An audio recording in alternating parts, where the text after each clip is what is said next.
why did you approve the drawdown of £30 million, which was conditional on the vessel's progress? Because the progress wasn't there. I mean, there's clear evidence that the vessels were in delay already.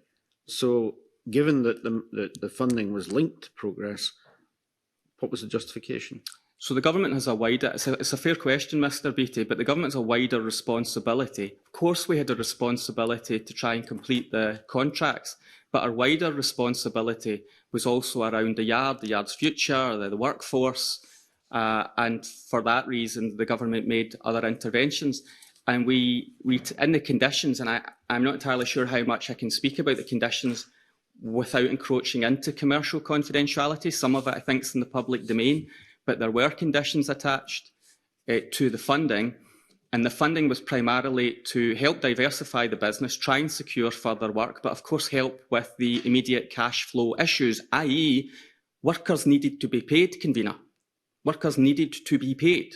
I wasn't going to have a situation where the staff potentially were going to be made redundant, get sent home, not get paid, and all the consequences that could have had.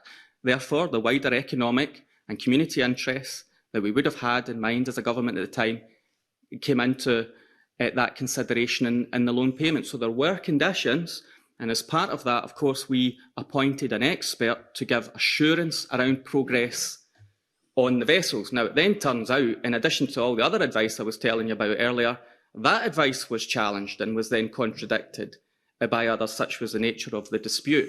But the issue around the loans was a very specific intervention with the government's wider interests in mind, and that was more than just the contract. Of course, we were trying to ensure that the contract was progressed and the vessels were complete, and they got on with that work, and suppliers would be paid and the work would continue, but I was not going to have the workforce sacrificed as part of this process.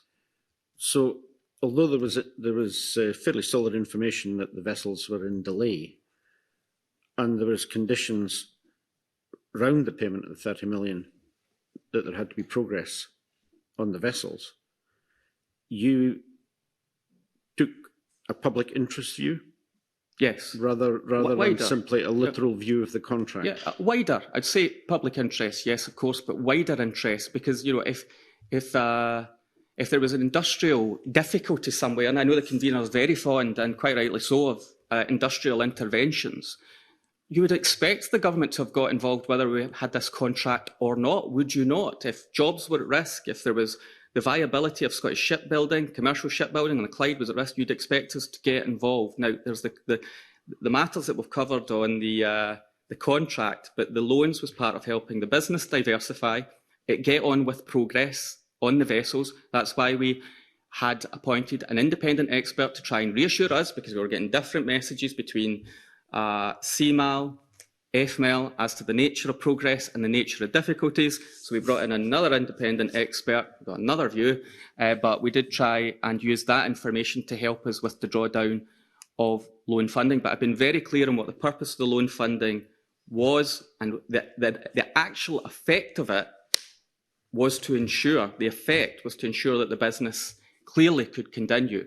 And I have involved in got involved in other industrial interventions, such as Michelin, of course, in Dundee, where the company decided to withdraw, and I got involved with interventions there to ensure that Dundee had a future, Michelin had a future. So it's not uncommon for the government to get involved where there was a risk to business or to communities or expertise. And I think if the yard had ever closed and the workforce were sent home, I don't think it would ever have recovered from that.